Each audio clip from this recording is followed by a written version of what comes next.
I did predict that the Yukon Huskies would be the national champions.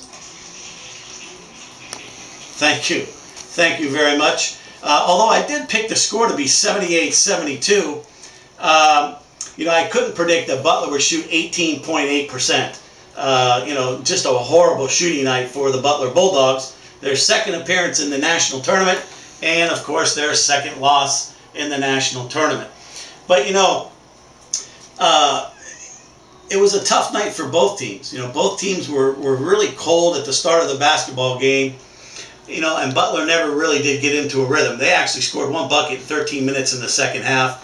But again, this shows you the definite difference between mid-major recruiting and national recruiting like the Yukon Huskies do and other major colleges do.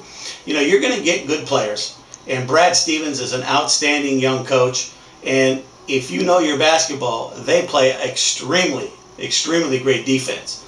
But the Huskies do as well.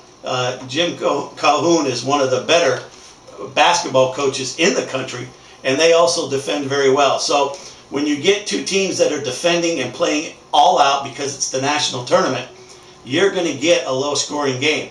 I felt that both teams would be able to shoot the ball extremely well, and it would kind of negate some of that defense. But what ended up happening was the Bulldogs just could not. They just could not hit the side of a barn. Everybody was asking me what was the key to why they weren't shooting.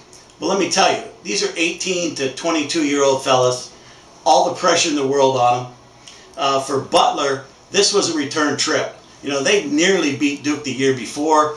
The ball was, it was a half-court shot, ball whirmed in and out, and they could have been the national champions last year.